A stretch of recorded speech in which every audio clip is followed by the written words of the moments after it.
Salut à tous et bienvenue dans l'heure des tchatcheurs autour de cette question. La large victoire des éléphants face au Tchad a-t-elle dissipé les doutes sur leur jeu? Nos parchidèmes ont essuyé de nombreuses critiques, mais après cette victoire, les doutes sont-ils dissipés? Je vais lui demander, et Martial Gourou sont vos tchatcheurs de jour. Salut à vous, messieurs. Salut Magat. Oh, salut Magat. Comment allez-vous? Je me porte comme un charme. Et vous, je vais lui demander? Très bien, par la grâce de Dieu. D'accord. 27 21 59 93 99 27 21 59 93 99. On se donne rendez-vous dans exactement 20 minutes pour prendre vos différents avis sur le sujet. Et les meilleurs commentaires également seront lus en direct. Messieurs, avant donc de revoir notre sujet, du moins de passer en revue notre sujet dans le moins de détails, c'est la large victoire des éléphants a-t-elle dissipé les doutes sur leur jeu? Évoquons un de leurs, Simon Adingra, l'ailier de poche des Eagles de Brighton. D'abord, quelle analyse faites-vous de cette dernière prestation, je vais le demander, avec la sélection de Côte d'Ivoire? Écoutez, je pense que mardi, il a livré un très bon match avec les éléphants de Côte d'Ivoire. D'accord. On sait très bien qu'on l'a vu avant la Coupe d'Afrique des Nations, à la fenêtre du mois d'octobre, je me souviens très bien. On l'a vu contre le Maroc, on l'a vu contre les Seychelles. Et là, il avait commencé à prendre des points, à marquer les esprits. Et puis, à la Coupe d'Afrique des Nations, il a été très brillant dans les phases à élimination directe. Il a confirmé tout le bien qu'on disait de lui. Donc, je pense que, pour moi, ce qu'il a fait contre le Tchad, c'est dans la lancée, c'est une pépite, c'est un crack.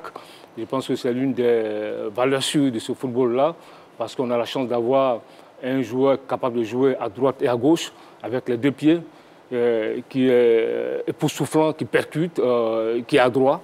Je pense que on espère qu'il va rester sur cette lancée-là pour retrouver sa forme pour les éliminatoires, la 5e journée des éliminatoires de la Coupe du Monde et puis le reste de la saison.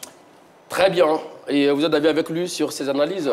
Bon, moi, je pense que nous avons vu un Simon Adingra à deux visages. Ah oui? Oui, parce que je ne parle pas simplement du dernier match. Tout à fait, oui. Le match d'avant, face à la Zambie, il a été pour moi un peu en dedans. On n'a pas reconnu ce joueur de qualité qui donnait du rythme au jeu des éléphants. Et nous l'avons dit ici. Et puis, on l'a vu face au Tchad. Vraiment quelqu'un d'étincelant, un joueur qui a montré qu'il est dans la continuité par rapport à ce qu'on a vu à la CAN. Donc je crois que ce garçon, qui malheureusement n'est pas titularisé dans son club, mais avec l'équipe de Côte d'Ivoire, face au Tchad, qui a sorti le grand jeu. Heureusement que ça marche bien avec la sélection de Côte d'Ivoire. Vous parlez de ce match face au Tchad avec ce but diabolique, oui, enroulé du gauche, magnifique. Alors, est-ce qu'on peut se poser cette question? Simon Adingra, un crack en gestation ou il est déjà un grand joueur? Écoutez, je pense que quand tu joues en Première Ligue, et tu as été champion d'Afrique, quand tu joues, tu fais douter Liverpool. Tu te souviens très bien de ce match-là en 8e de finale. Pourquoi nous particulièrement? Oui, mais la suite de vos arguments. De ce match-là face à Liverpool, oui, en Coupe de la Ligue. En Coupe de la Ligue, il avait été brillant. On l'a vu aussi contre City, même s'il n'a pas marqué, on a vu qu'il était brillant. C'est vrai que lorsqu'il a un temps de jeu à Brighton, il fait la différence. Moi, je pense qu'il a encore une grosse marge de progression. N'oubliez pas qu'il a seulement 22 ans. Mais là, vous ne répondez pas à la question. La question, c'était, est-il un crack en gestation ou l'est-il déjà? Moi, je pense qu'il est un crack en gestation. C'est vrai qu'il est jeune, il a 22 ans.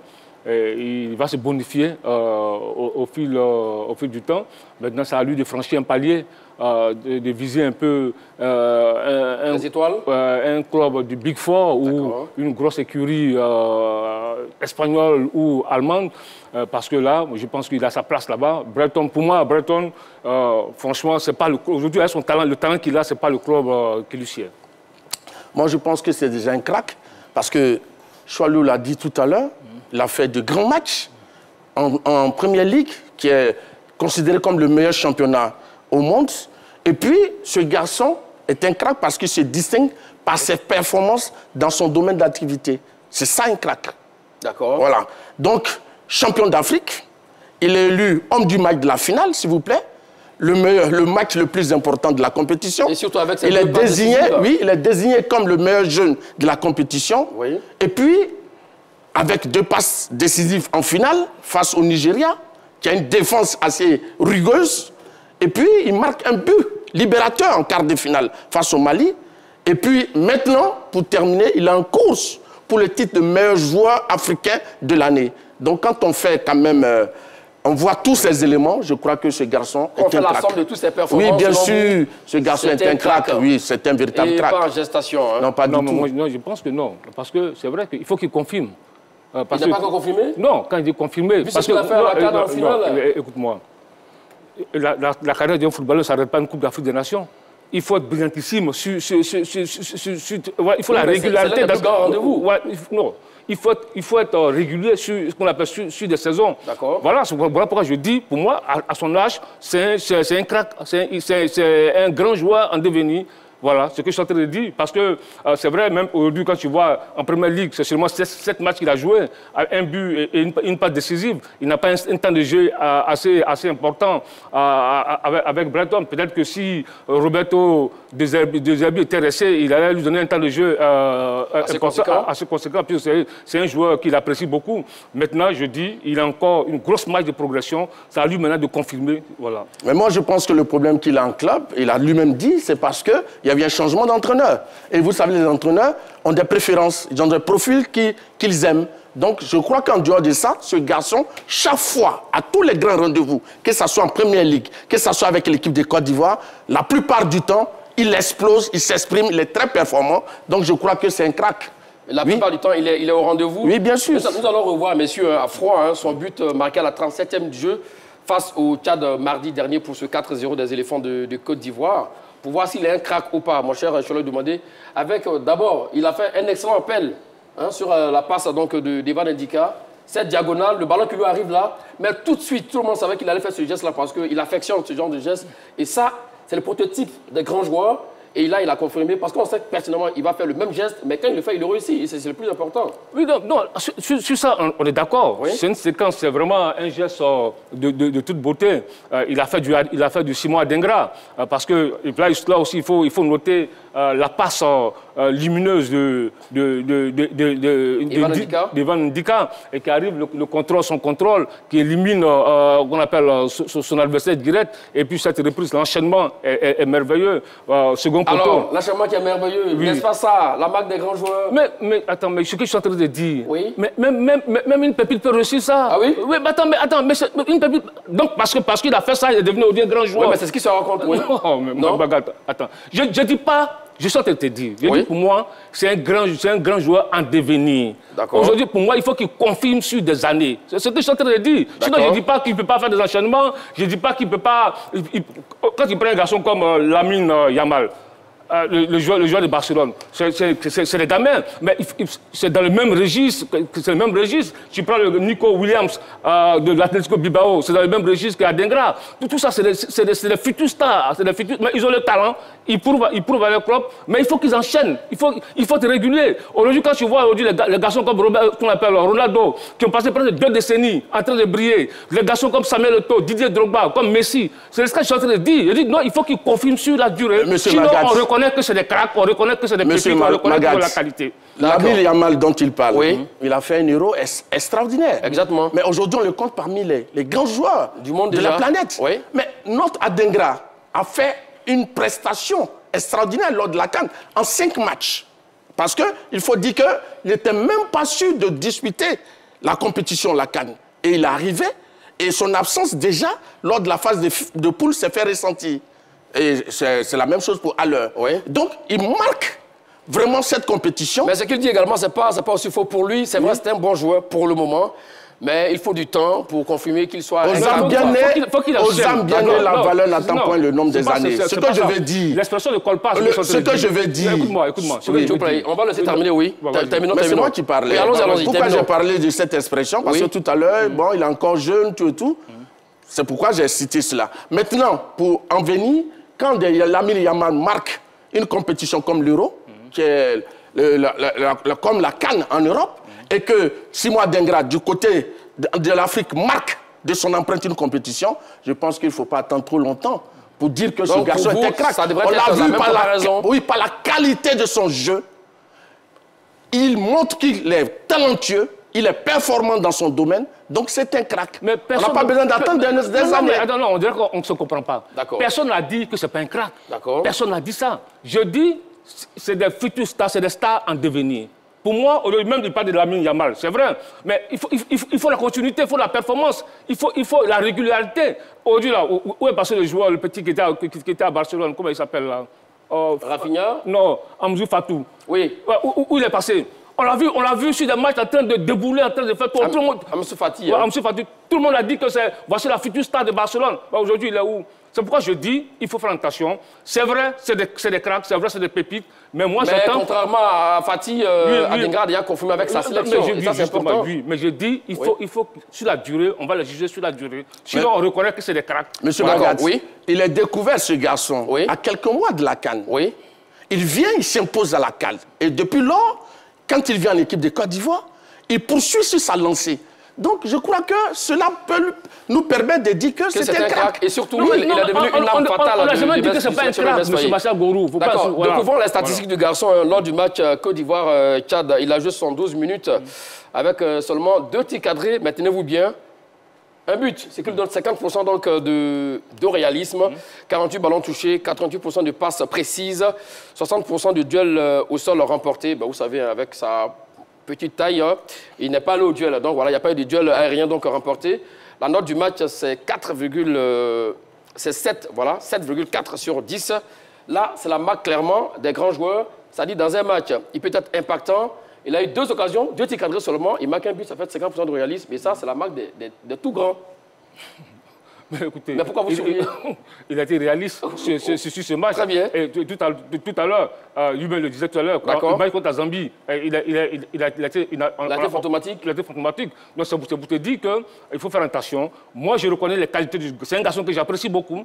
Parce que pour moi, il a un profil très intéressant. Il peut jouer à droite, il peut jouer à gauche. Il enrhume facilement ses vis-à-vis. Je me souviens très bien son duel avec Aina, le latéral droit, le super égal en finale. Il a constamment enrhumé ce défenseur-là. Donc pour moi, honnêtement, c'est un joueur qui, s'il continue sur cette lancée-là, il va devenir un très grand joueur. Alors, tout récemment, on a vu un communiqué de la CAF qui a donc dévoilé la liste du top 5 de nominés pour les CAF Awards, donc pour le 16 décembre prochain au Maroc. Et parmi cette liste figure Simon Dengra, évidemment, avec Siro Guirassy, Achraf Hakimi, bon, voilà, et entre autres Roland Williams. Quelles sont les chances pour Simon Dengra? Bon, je pense que le seul problème, le bémol, c'est que le garçon n'est pas très aligné dans son club. Sinon, en sélection, je crois qu'il a de belles performances. Maintenant, ses adversaires, pour le titre de meilleur joueur de l'année au niveau de la CAF, ont des statistiques affolantes au niveau de leur club. Donc, on verra bien. Mais nuance, là, vous parlez de club, on parle de CAF. Et là, lui, il a été vainqueur de la CAN, impactant la CAN. Vous avez rappelé tout à l'heure les trophées individuels qu'il avait remportés lors de cette finale-là. Passeur décisif à 2 reprises, c'est le premier joueur depuis donc, ce siècle, je veux dire, qui a commencé depuis l'an 2000, à faire 2 pas décisifs dans une finale. Oui, mais les critères sont assez clairs. Il y a les performances individuelles et les performances collectives. Oui. Donc, c'est pourquoi je suis un peu réservé. Mais sinon, je pense que, bon, il peut aller. Pourquoi pas? Quelles sont les chances du garçon pour le ballon d'or africain? Écoutez, pour une fois, je vais dans son sens. pour une fois, parce que c'est vrai que c'est notre compatriote. Oui. Mais il faut souvent être réaliste. C'est vrai, d'abord, ce trophée, c'est une récompense individuelle. Oui. Et quand tu regardes les stats de Simon Dengra par rapport à Guirassy, Achraf Hakimi, à Lookman et autres, attention, il n'y a pas photo. Il n'y a pas photo. Mais n'est-ce pas là que vous vous trompez? N'est-ce pas là que tout le monde se trompe? Oui, allez-y. Ouais. Parce que là, clairement, c'est vrai que les jeux que vous venez de citer sont performants encore. Mais je te rappelle que c'est une récompense individuelle, d'abord. Ça, on le sait. Voilà. Ça, on le sait. Voilà. Donc, on met en avant les performances individuelles d'abord du joueur. Ça, c'est le premier critère. Voilà. Pourquoi je pose cette question? Parce qu'on a vu, c'est vrai que ce n'est pas la même confédération, ce n'est pas la même... voilà. La FIFA a donné donc, pour ne pas dire le ballon d'or, Messi l'a eu après un mois de compétition avec l'Argentine pour le ballon d'or en 2022. Simon Degra aussi également, voilà, a fait une très bonne canne. Mais tu sais, il a une bonne continuité avec la sélection de Côte d'Ivoire. C'est pas pareil, non? C'est pas pareil, tu te trompes, parce que dans 2022, les critères ont changé en 2023, les critères du ballon d'or. Oui. Mais en 2022, il y a un des critères du ballon d'or qui prenait en compte le palmarès du joueur. Global du joueur. D'accord. Donc, à ce niveau-là, sur 5, sans doute que Messi a eu 5 sur 5 chez quasiment tous les journalistes. Donc ça fait la différence. Donc ce n'est pas vraiment la même chose. Monsieur Magat, nous souhaiterions, oui, à notre humble niveau, que notre compatriote, ce jeune garçon, soit distingué. Mais bon, écoutez, il faut tenir compte de certaines réalités. De certaines réalités, surtout au niveau des meilleurs buteurs de ces éliminatoires. Figure un certain Siro Guirassy qui ne sera pas malheureusement à la CAN pour le match à voir parce que la Guinée a posé réserve. C'est un joueur qui est rentré du côté tanzanien, qui n'aurait pas dû être sur la pelouse parce qu'il n'avait pas son nom sur la feuille de match. Oui, c'est à vérifier. On verra où les instants de la CAF. Donc, ce qui sera donc décidé. Revenons, messieurs, à notre sujet du jour. La large victoire des éléphants de Côte d'Ivoire face au Tchad a-t-elle dissipé les doutes sur leur jeu? Voici la question du jour. Ça fait débat entre Choualio Demandé et Martial Goro. Nous vous écoutons là-dessus, Choualio. D'abord, je réponds non. Non. Pour moi... vous n'êtes pas trop dur? Non, je ne suis pas trop dur. Je suis plutôt réaliste. Je dis que ce large succès 4-0 face au Tchad, pour moi, ça compte pour du beurre. Parce qu'en face, il y avait une équipe qui était vraiment en deçà. La différence de niveau est vraiment abyssale entre la Côte d'Ivoire et le Tchad. Je m'arrête là d'abord. Vous vous arrêtez à ça, alors qu'on avait quitté la Côte d'Ivoire sur 2 défaites consécutives et il fallait se ressaisir. Ils ont gagné ce match, mais là, vous n'êtes pas encore d'accord, vous n'êtes pas content. Pour vous, ça a été une victoire en trompe-l'œil, entre guillemets, c'est bien cela. Et quelle est votre opinion? Je ne suis pas content de la victoire, mais je dis qu'on ne doit pas pavoiser pour dire que voilà, on a écrasé, aujourd'hui on est redevenu la Côte d'Ivoire. Non, ce n'est pas face au Tchad, on va juger la Côte d'Ivoire. Vraiment, excusez-moi. Monsieur Magat, moi je pense qu'en matière de football, d'abord je réponds oui à votre question. D'accord. Parce qu'il faut faire une comparaison. Et là, à partir de cette étude comparative que nous faisons, nous avons vu des éléphants en dedans face à la Sierra Leone et à la Zambie.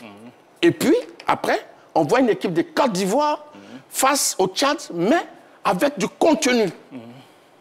Vous comprenez? D'accord. Alors que face à la Zambie, nous avons parlé d'un garçon comme Simon Dengra, qui techniquement était perdu. On n'a plus retrouvé. Ah, très bien, face à la Zambie. Oui, ce joueur rayonnant. Il y a tout autre calibre. Oui, non, pas forcément. Ce n'est pas le calibre qui fait qu'on fait un appel ou on amortit. Ça, c'est vrai. C'est clair, ça, c'est la valeur intrinsèque d'un joueur. Oui. Donc, ici, les titres raflés. Parce que très souvent, j'entends dire, et je crois que c'est redondant, venant de Choualio Demandé. Ah oui? Oui, chaque fois, les éléphants n'ont pas des adversaires du top 5, top 10, par-ci, par-là. Mais ces mêmes éléphants qui n'avaient pas d'adversaires du top 5 et du top 10, qui ont terminé deuxième lors des éliminatoires de la CAN 2023, sont allés remporter le trophée. Vous comprenez? Et puis, la valeur... Quand on parle d'une équipe, une grande nation de football, devant une petite nation de football, qu'est-ce qui caractérise une grande nation de football? C'est quoi? Ce sont les titres raflés au niveau international. Le Brésil, depuis 2002, n'a plus gagné de Coupe du Monde. Pourtant, le Brésil fait partie du top 5 des meilleures équipes au monde. Oui. Et pourtant, ce Brésil-là ne gagne rien. Mais ce Brésil-là, s'il se retrouve devant une équipe qui fait le jeu, ou met le Brésil en difficulté, on ne dira pas que c'est parce que l'adversaire est faible. Vous comprenez? D'accord. Donc, au football, il y a des éléments qui entrent en ligne de compte. Qu'est-ce qu'on a vu? On était inquiets. Et face aux résultats que la Côte d'Ivoire a eu, et puis face au Tchad, la Côte d'Ivoire quand même retrouve son agressivité, son esprit conquérant. Mais je crois que c'est un plus. Ok, bon, ok. D'accord. Rapidement, je veux rebondir sur ce qu'il a dit. J'ai dit que la Côte d'Ivoire, effectivement, je l'ai dit, que la Côte d'Ivoire ne gagnait pas. La Côte d'Ivoire entraînée par Jean-Louis Gasset. Et je l'ai répété pendant près de 2 ans sur ce plateau. J'ai dit que la Côte d'Ivoire de Jean-Louis Gasset n'arrivait pas à gagner des équipes du top 10. Et, diantre, ça s'est vérifié. On a gagné toutes les équipes, Seychelles 9-0, on a gagné tout le monde. quand on est arrivé sur le premier top 10, Nigeria, deuxième journée de la CAN, le premier adversaire top 10 de Jean-Louis Gasset, on est tombé. Attends, j'arrive, laisse-moi terminer. Ensuite, il y a eu la Guinée équatoriale, ça c'était un accident. Parce que, oui, la Guinée équatoriale... Parce que la Guinée équatoriale n'est non, pas non, sur le top la Guinée 10, équatoriale, c'est un accident. Parce que la Guinée équatoriale, si on les reprend, on va les taper. Ça, c'est clair, excusez-moi du terme. Donc, ça vous te dit quoi? Après, quand Jean-Louis est parti, quand Faye est arrivé, il a redessiné son milieu de terrain, Sentinelle, Série Michael, on a vu comment l'équipe, le milieu de terrain s'est équilibré, on a vu, on a éliminé le Sénégal, on a éliminé le Mali, on a éliminé la RDC, etc., etc. Mais c'est ce qu'on n'avait pas vu depuis longtemps, et ce que je disais. Sinon, je n'ai jamais dit que les... D'accord, merci pour la clarification là-dessus. Maintenant, sur le match face au Tchad, oui. On a contrôlé le jeu. Mais monsieur Magat, je vais vous dire une chose. Dites-nous. Vous savez, tout à l'heure, vous avez posé la problématique. Est-ce que les éléphants ont-ils retrouvé... Est-ce que les doutes sont dissipés, oui? Mais il y avait les doutes par rapport à quoi? Par rapport au match contre la Sierra Leone et par rapport à la Zambie. Oui. C'est deux matchs qui se sont disputés à l'extérieur en déplacement. Oui. Donc les doutes là, ce n'est pas les doutes, ce n'est pas à la maison. Parce que même je l'ai dit ici la dernière fois quand on a fait le débat, j'ai dit qu'on va forcément taper ces gars-là, cartonner ces Tchadiens. Non, laisse-moi terminer. D'accord, allons-y très rapidement. Donc j'ai dit, pour moi, le Tchad, qui a été l'une des plus mauvaises équipes des éliminatoires de la Coupe d'Afrique des Nations. 0 victoire. Le Tchad, c'est pour la première fois que, si je ne me trompe pas, que le Tchad se retrouve en train de disputer des éliminatoires de la CAN. Depuis le nouveau modèle de la CAF, effectivement. C'est la première fois. C'est une équipe qui était toujours éliminée dans les tours préliminaires, et souvent même qui signait forfait, tu vois, 178e au classement FIFA. Et là, avant la conférence de presse, j'ai eu à discuter avec le sélectionneur tchadien. La conférence d'après-match, Kevin Nikez. Nikez, oui. On a discuté, il y avait en présence d'un agent de joueurs ivoiriens, on a discuté au Salfo Bain. Il m'a dit, attention, que eux, Tchad, le fait déjà d'être dans la poule de la Côte d'Ivoire, ça donne de la visibilité. Mais sinon, où est-ce que vous l'avez venir? Non, mais si, mais il a dit, il y avait des témoins, et les joueurs ivoiriens qui étaient là, et il a répété en conférence de presse, et qu'il y a le niveau, il n'y a pas photo.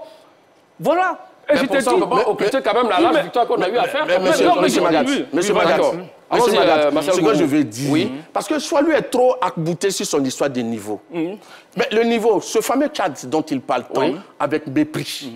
Ce Tchad-là, bon, je retire ce mot. Voilà. Il a répondu, il dit qu'il est réaliste. Donc, allons-y, oui. ce Tchad-là a tenu en échec la formation des Zambie, Andola, où la Côte d'Ivoire est tombée. Donc ça veut dire que cette équipe du Tchad n'est pas aussi fébrile qu'il le pense. Par ailleurs... Et a tenu en échec la Sierra Leone qui nous a battus. Oui, bien sûr. Également. Par ailleurs, l'Éthiopie a battu la RDC. D'accord. À domicile, au stade des Martyrs. Que pèse l'Éthiopie sur l'échiquier du football africain? Le Rwanda a battu le Grand Nigeria à domicile. 1-2.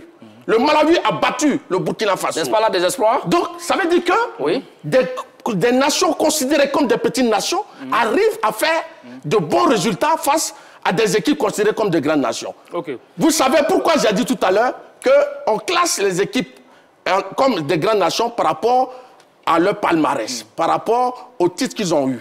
Mais sur le terrain, à l'instant T, une équipe, avec sa motivation, peut mettre en déroute une équipe pour la n'importe quelle formation. Donc, je vais dire à Choilio de ne pas minimiser la victoire des éléphants parce que, permettez-moi de terminer, les éléphants face à la Sierra Leone et la Zambie étaient techniquement courts, défensivement ils étaient approximatifs, effectivement. Et il n'y avait pas de décalage de choses au niveau de la défense. Donc, on a retrouvé tous ces ingrédients. Oui, et des joueurs, de nombreux joueurs, étaient en deçà de leur niveau réel. Mais face au Tchad, on a vu une équipe de Côte d'Ivoire produire un jeu chatoyant. Dans les relances... Mais n'est-ce pas comme ça on le dit, n'est-ce pas? Parce qu'on également en face l'adversaire n'est pas aussi en face. Oui, mais Magat, je viens de te donner des exemples, d'accord? Le petit Sénégal, en 2002, vient battre le champion du monde. Oui, en titre. En titre, la France. Et le Sénégal va plus loin dans la compétition. Donc c'est pour dire quoi? Qu'au football, il y a ce qu'on appelle grande nation. Mais là, ça veut dire que là, c'était pas un accident parce que le Sénégal après a confirmé. Non, mais qu'est-ce que tu appelles accident? Attends, qu'est-ce que tu appelles accident? Quand nous prenons la Côte d'Ivoire face à la Sierra Leone, on a battu la Sierra Leone 4-1. Oui, exactement. Au match aller. On a battu la Zambie 2-0 au match aller. Mais sur les 2 derniers matchs avant celui face au Tchad, la Côte d'Ivoire a perdu un peu de sa superbe. Donc, elle retrouve sa superbe face au Tchad. Il ne faut pas dire que c'est parce que le Tchad est une petite équipe. D'accord. Pour lui, cette victoire est méritoire. Non. Parce que les ingrédients qui ont manqué face à la Zambie, face à la Sierra Leone, étaient de retour. Oui, mais il n'y a pas d'adversité. Écoutez-moi, je vais donner 2 exemples. Tout à l'heure, tu as pris l'exemple de l'Éthiopie qui a battu, c'est ça, non? Oui, bien sûr. La RDC. Mais tu n'as pas comparé l'Éthiopie au Tchad, M. Massagourou. L'Éthiopie, c'est 10 phases finales en Coupe d'Afrique des Nations. Vainqueur en 1962. Donc tu ne peux pas comparer l'Éthiopie au Tchad. Mais ça remonte à combien ça date? Mais j'arrive. Mais l'Éthiopie a participé à 10 phases finales. Le Tchad a disputé 0 Coupe d'Afrique des Nations. Le vécu est important. Non, le vécu est important. D'accord. Tu n'as pas du Rwanda. Mais le Rwanda, excusez-moi, le Rwanda, phase finale en 2004. Ils ont déjà goûté au parfum de la Coupe d'Afrique des Nations, ce que n'a pas connu le Tchad. Tu vas parler peut-être de la Gambie, qui a battu la Tunisie. Mais la Gambie a 2 phases finales. Quart de finale en 2021. Je suis en train de parler peut-être du Malawi qui a battu le Burkina 3-0. Il en a parlé, oui. J'allais parler. Oui, mais le Malawi, c'est 3 phases finales de Coupe d'Afrique des Nations. Mais écoute-moi. Tous ces exemples que tu as donnés là, ces équipes qui ont déjà participé à la Coupe d'Afrique des Nations, qui connaissent le parfum. Donc, la Côte d'Ivoire. Écoute-moi, laisse-moi terminer. Ces équipes n'ont rien à voir avec le Tchad. Le Tchad fait partie dans le top 3 des mauvaises nations africaines au classement FIFA. Le Tchad, c'est 178e, suivi du Seychelles, 201e, Somalie, 202e. Attends, tu vas comparer la Côte d'Ivoire, mais il faut avoir du respect pour la Côte d'Ivoire, M. Massa. Il faut avoir du respect pour la Côte d'Ivoire. Je peux. Allons-y. L'Éthiopie. Oui. Ici, aujourd'hui, au niveau du football continental. Mais ils ont 10 phases finales. Est-ce que tu comprends? 10 phases finales. Le Tchad, c'est 0. Ce n'est pas des éléments. On a vu ici, lors de la dernière CAN, des équipes comme le Cap-Vert, les équipes contre la Guinée équatoriale, qui ont créé la surprise. Rien à voir le Tchad. Est-ce que vous comprenez? Je vais dire, M. Tchoualio, oui. ici, il faut se baser sur les statistiques. Oui. M. Magatz, lorsqu'on joue contre la Sierra Leone, la Côte d'Ivoire, la Côte d'Ivoire a un tir cadré contre 7 pour la Sierra Leone. L'arrêt du gardien, le gardien ivoirien a fait un arrêt contre 0 pour la Sierra Leone. Corner, la Côte d'Ivoire 0 contre 1 pour la Sierra Leone. On prend le match contre le Tchad. La Côte d'Ivoire, grosse occasion 6, total de tirs 20. Arrêt de gardien 0, corner 8. Donc ça veut dire quoi? C'est de la production du jeu. La Côte d'Ivoire ne choisit pas ses adversaires. S'il y a des gens qui se retrouvent au niveau des éliminatoires, c'est parce que quelque part, ils méritent d'être là. Quand on gagne, par exemple, je prends un exemple banal, je dis l'Argentine. Si l'Argentine bat l'un des petits pays pour arriver en finale, cela n'enlève rien au sac, à la qualité du sac de l'Argentine. Vous comprenez? On a vu l'équipe du Maroc aller à la dernière Coupe du Monde. Qui l'attendait à ce niveau de demi-finale? Le Maroc n'était pas classé. Mais c'est pour dire quoi? C'est pour dire que la valeur intrinsèque d'une équipe n'a rien à voir avec le niveau de l'équipe. Mais ça dépend de face à qui vous jouez aussi également. C'est un faux problème. Pourquoi la Côte d'Ivoire tombe devant la Sierra Leone? Mais la Sierra Leone, c'est pas le Tchad, monsieur Massa. Non, mais voilà. Mais c'est pas le Tchad. Tu vois, la dernière fois, dans le débat face à Saint-Séverin. Toujours. Tu veux défendre encore? Non. Tu veux voler à son secours? Mais pourquoi tu étais sur ce débat? Laisse-moi terminer. Où est-ce que vous en venez? Le débat face à Saint-Séverin, tu parlais de Bayo Bakoum. Tu as dit, par rapport à Bayo Bakoum, soyons moins euphoriques. Oui. C'est ce que tu as dit. Bien sûr. C'est pourquoi moi je te reviens. Soyons moins euphoriques face à cette large victoire face au Tchad. Bien sûr, ça c'est pas de l'euphorie. Non. Les ingrédients mis. Il parle de l'équipe championne d'Afrique en titre. Il parle de l'équipe championne d'Afrique en titre. Il y a du respect pour la Côte d'Ivoire. C'est l'équipe championne d'Afrique en titre. Ce n'est pas parce qu'on a fait des matchs nuls face à la Sierra Leone et que, pardon, on a été battu par la Sierra Leone, on a été battu par la Zambie, que la Côte d'Ivoire ne peut pas se relever. La Côte d'Ivoire compte sur l'échiquier du football africain et mondial. Donc, c'est quelque chose... Je n'ai jamais dit que la Côte d'Ivoire... S'il vous plaît, Charles. On va ramener le calme, s'il vous plaît. Il y a aussi également les téléspectateurs qui veulent interagir avec vous. 27 21 59 93 99 27 21 59 93 99. Autour de la question, la large victoire des éléphants face au Tchad a-t-elle dissipé les doutes sur leur jeu? C'est très chaud entre Charles Demandé et Martial Goro. Selon vous, le Tchad, c'était donc un adversaire de poids plume? Non, poids plume même, je ne sais pas s'il y a un autre mot qui peut marcher. Parce que, honnêtement, il ne faut pas se Non, il faut avoir du respect quand même pour la Côte d'Ivoire. Le Tchad aurait battu la Côte d'Ivoire, il aurait dit autre chose. Ah oui, ça va être l'événement. Ça va être l'évévénement. Je dis... Attends, laisse-moi terminer. D'accord. Attends, laisse-moi terminer. Laisse les chiffres. Je vous ai donné la parole. Non, j'arrive, j'ai pas fini. Non, laisse-moi terminer. Gardez le reste de vos arguments, s'il vous plaît, avec votre émission Charlotte Demandé. Et nous attendons depuis un bon moment au bout de la ligne le chantre Okniel d'Adiaké. C'est là vous, le chantre Okniel? Salut Magat, salut Mathiago. Salut chantre. La question du jour, la large victoire des éléphants face au Tchad a-t-elle dissipé les doutes sur leur jeu? Voici la question. Nous vous écoutons. Moi, sincèrement, je n'ai pas de doute sur l'équipe. Je n'ai pas de doute sur l'équipe, mais il y a quelque chose qui me gêne un peu. C'est au niveau de notre équipe nationale concernant les joueurs. Vous voyez que effectivement, il y a quelque chose qui est un peu vrai qu'il faudrait qu'on dise. C'est quoi? Jean-Luc Demandé l'avait dit lorsque Jean-Luc Gasset était là. Alors il avait dit que même moi-même j'avais participé au débat, j'avais dit qu'effectivement quand la Côte d'Ivoire croise les nations qui sont dans le top 10, top 12, top 20, souvent on a du mal.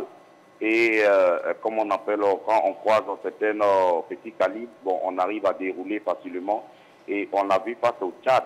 Au moment où on doutait, on avait du mal. Le chantre Okniel, je préfère vous arrêter là tout de suite. On parle de la même Côte d'Ivoire qui a joué face au Sénégal, qui a joué face au Mali. C'est l'effectif qui a battu le Nigeria en finale. Ce n'est pas l'entraîneur, c'est l'effectif. S'il vous plaît, Martial Gourou. Face au Sénégal où tu parles, face au Sénégal, il y a des choses qu'on avait vues. Il y a des joueurs, on a eu certains joueurs qui étaient tout le temps titularisés, qui n'étaient pas posés dans leur orgueil. Mais on a mis d'autres personnes à leur place qui ont voulu jouer crânement les chances. On a vu, même quand Sangar est blessé contre le Sénégal, qu'il est sorti, quand Kessié est rentré, on avait un autre Kessié qu'on avait l'habitude de voir. Ça, il faut avoir le courage de le dire. Là, il y avait un autre entraîneur, il y avait un autre discours où chacun voulait lutter pour garder sa place. Donc, on a vu que ces joueurs-là ont lutté pour égaliser face au Sénégal jusqu'au tir au but. Mais quand nous regardons face au Tchad, vous voyez le Tchad aujourd'hui, il faut avoir le courage de le dire. Le Tchad n'est pas une grande nation. Tout à l'heure, mon ami adoré Jean-Luc, comment il s'appelle, Martial Gourou, il est en train de parler de l'Éthiopie et puis le Congo et certains autres pays. Mais il y a des pays même qui étaient déjà qualifiés, comme le Burkina par exemple. Face au Malawi, ils ont tourné. La Côte d'Ivoire était qualifiée. Mais la Côte d'Ivoire n'était pas qualifiée. S'il vous plaît, vous n'allez pas répondre à la prudence. Il a fallu que la Côte d'Ivoire, le Tchad fasse match nul avec la Sierra Leone pour que la Côte d'Ivoire soit qualifiée. Sinon, on a 29 points. Pourquoi à chaque moment, quand on a la chance de se qualifier, on tombe sur les autres? Il y a un problème. Donc, quand on croit des petites équipes, on déroule. On va se calmer, chantre Okniel. Vous avez beaucoup à dire, effectivement, c'est votre avis. On déroule facilement. Et on le respecte. D'accord. On va laisser la chance aussi également aux autres qui veulent interagir avec nous, chantre Okniel. Merci à vous. Chantre Okniel qui nous appelait de la ville d'Adiaké. Vous avez rejoint là-dessus, sur ce point-là? Oui. Moi, ce que je veux dire, tout à l'heure, il a dit que personne ne doute de la capacité de la Côte d'Ivoire à se relever. Alors, mais pourquoi est-ce que vous voulez diviser la victoire? Non, je vous donne la parole. J'ai dit personne ne doute. J'ai dit ici, avant ce match-là, que forcément, on allait battre le Tchad ici. Je l'ai dit ici. Et si on n'avait pas gagné? Non, mais c'est un événement. Ça n'est un événement. Mais parce qu'on savait qu'on joue à domicile. On joue à domicile. La Côte d'Ivoire à domicile, elle est imbattable. Elle est presque imbattable plutôt. À domicile, elle est presque imbattable. Donc pour vous, si on avait gagné 4-0 la Zambie à l'extérieur, ça l'aide bien? Ça très bien. Très bien. Et là, prenons un peu les statistiques du match face au Tchad. Nous les avons à l'écran à l'instant.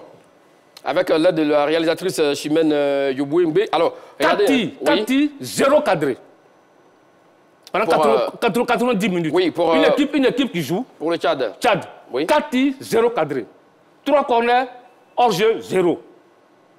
Je dis, mais n'est-ce pas parce que vous avez bien contenu l'adversaire? Monsieur Magat, écoute-moi. Monsieur Magat, s'il vous plaît, il va terminer. Terminons. Oui, non, qu'est-ce que tu veux dire? Non, ce que je vais dire. Vous avez terminé, allons-y. Mais ce que je vais dire, vous savez, quand on compare des choses, il faut savoir les comparer. D'accord. On a vu la Côte d'Ivoire en souffrance face à la Sierra Leone, face à la Zambie. Je ne crois pas que la Sierra Leone ou la Zambie soient des équipes du top 10. C'est pratiquement dans le même niveau que celui du Tchad. Non, c'est pas le même niveau. C'est pas le même niveau. Et là, avant de continuer, c'est pas le même niveau. Non, s'il vous plaît, la Zambie au Tchad. Une autre précision, l'Éthiopie avait joué la dernière CAN, enfin l'avant-dernière CAN, c'est-à-dire la CAN au Cameroun. Mais monsieur Magat, c'est pas en jouant les CAN qu'on a une équipe de qualité. Ça, on le sait. Écoute, maintenant ce que je vais dire ici, la Côte d'Ivoire, face à la chose au Tchad, la défense n'a pas souffert. On a eu un schéma qui est un 4-4-2 qui a vraiment porté. On a vu des joueurs qui avaient faim, qui avaient envie. Donc pour vous, le baromètre, l'intensité... Oui, bien sûr, c'est des choses. Qui avait manqué, oui, qui avait manqué avant son revenu. Ce n'est pas forcément par rapport au niveau de l'équipe qui a face. Oui. Quand des joueurs réussissent des gestes techniques qui n'ont pas pu réussir face à la Sierra Leone ou à la Zambie, cela ne se fait pas par rapport au niveau d'une équipe. C'est des trucs qui reviennent parce que... Je vais te donner un détail. Oui, oui. Messieurs, direction Yopougon, on sera à vous tout à l'heure, je vais demander pour prendre l'avis de Martial. C'est quoi votre nom de famille, s'il vous plaît? Ouais, moi, c'est M. Koulibaly. Koulibaly Martial. D'accord, il y a un autre Martial qui est en plateau. Quelle est votre réponse sur la question? La large victoire des éléphants face au Tchad a-t-elle dissipé les doutes sur le jeu? Voici la question. Moi, je pense qu'en vrai, comme le dit M. Martial Goro, c'est normal que la victoire des éléphants face au Tchad soit reconnaissable. D'accord. Parce qu'on a énormément vu la Côte d'Ivoire jouer contre les grandes nations. On a notamment vu la Côte d'Ivoire jouer contre l'Uruguay. Les deux défaites à l'extérieur sont certes des tâches, mais il ne faut pas enlever le fait qu'il y ait eu énormément de turnovers effectués par le coach MS Faye. On va voir aussi l'étendue du talent des joueurs qui ont été appelés en sélection. L'équipe qui avait été alignée face au Tchad est certes une équipe remaniée, mais avec des éléments, avec des caractères beaucoup plus décisifs, sans porter atteinte aux autres joueurs. Donc je veux dire que la Côte d'Ivoire a bien évidemment dissous les doutes et les incertitudes qu'il y avait par rapport à les deux précédentes défaites. D'accord. Voilà. Donc, effectivement, pour vous, les doutes sont dissipés. Voilà, sur le jeu, la Côte d'Ivoire est de retour. Merci à vous, M. Koulibaly, qui appelait du moins de la commune de Yopougon. 27 21 59 93 99. Le temps de prendre un dernier intervenant. Allons-y, je le demander. Oui, parce que, tu vois, il y a un fait qu'il faut relever. Moi, contre la Sierra Leone et la Zambie, oui, j'ai vu que dans l'organisation du jeu, les Sierra Leonais et les Zambiens, sur les côtés, quand nous étions avec le ballon, il y avait des prises à 2 et à 3. Ils voulaient mettre la pression sur le porteur du ballon. Mais contre le Tchad, je n'ai pas vu ça. Je n'ai pas vu ça côté tchadien. Défensivement, j'ai pas... Mais c'est pas parce que la tactique a été bien travaillée. Non, mais laisse-moi. Mais l'équipe du Tchad n'était pas la rue. Ça veut dire que défensivement, malgré le fait qu'ils étaient repliés en défense, mais c'était vraiment une équipe qui était à la peine. Parce que tout à l'heure, j'ai donné un chiffre que vous avez semblé banaliser. 0 tir cadré pendant 90 minutes. On a vu les statistiques. On a vu le gardien de Côte d'Ivoire qui a volé dans un fauteuil. Dans un matelas. Qui a volé dans un fauteuil. Il était tranquille. 0 tir cadré. Et avec ça, on dit que le Tchad... Non, attends. Monsieur Magat. Terminons, oui. Faye le dit en conférence de presse après-match. Il dit, nous reconnaissons que nous sommes plus performants à domicile. Et cela s'explique par plusieurs raisons. Il a donné les raisons. Cependant, il est important que nous mettons au travail et que nous trouvons une solution vu que la CAN se déroule à l'extérieur, c'est-à-dire au Maroc. Là, j'étais d'accord avec lui. Parce que le problème qui s'est posé, on a joué contre le Tchad à domicile. C'est pas ça le problème. La CAN va se jouer au Maroc. La Coupe du Monde, si on se qualifie, ça va se jouer pas à BNP, ni à Yamoussoukro, ni à Boaké. Ça va se jouer en déplacement. Et déjà, lui, il est déjà conscient de cela, qu'il faut trouver des solutions pour que l'équipe soit plus performante à l'extérieur. Monsieur Magat, la Côte d'Ivoire gagne sa CAN en 92, c'était pas à domicile. Exactement. La Côte d'Ivoire gagne sa CAN en 2015, c'était pas à domicile. Donc ça, je vais lever. Maintenant, quand on se retrouve devant un bloc, 2 blocs de 4 joueurs, 8 joueurs pratiquement en défense, la Côte d'Ivoire, la plupart du temps, a des difficultés lorsque les équipes jouent bloc bas. Mais ici, face au Tchad, la Côte d'Ivoire a pu marquer 4 buts. Donc je pense que le doute est levé et la Côte d'Ivoire a haussé le niveau de son jeu et cela est réconfortant, cela est encourageant. Direction Sipulou pour prendre l'avis, sans doute, du dernier intervenant dans cette émission, M. Diomandé Mamadou de Sipulou. C'est là vous, M. Diomandé Mamadou. Bonjour, Magat. Merci à vous, M. Diomandé Mamadou. Alors, avec la réponse sur la question, la large victoire des éléphants de Côte d'Ivoire a-t-elle dissipé les doutes sur leur jeu? Je vais vous demander, et Mathiago. Salut, M. Diomandé. Bon, moi, application de JP du oui, d'accord. Par rapport au système de jeu que nous avons appliqué face au Tchad et par rapport à la recherche du coach sur le jeu. Et donc, les 4 buts marqués par l'équipe nationale de Côte d'Ivoire a levé de tout sur nos inquiétudes par rapport au match contre la Zambie et contre la Sierra Leone. Mais ce que moi j'ai dit, ce qui a fait que le doute est élevé, c'est que MS Faye aussi doit avoir raison d'accepter les critiques des grands consultants, des grands journalistes et de la chaîne La 3. que vraiment, c'est grâce aux critiques de la 3 et qu'il a remanié le système 1 d'abord et les éléments autour de la situation par rapport au milieu défensif. Quand le milieu a été relayé et remplacé par des jeunes athlétiques et compétents, vraiment on a vu comment le jeu était posé au milieu défensif et en défense et en attaque. Donc moi je peux dire oui, s'il fallait écouter les critiques, je crois qu'il a encore la chance d'aller au Maroc pour rapporter la coupe. Voilà.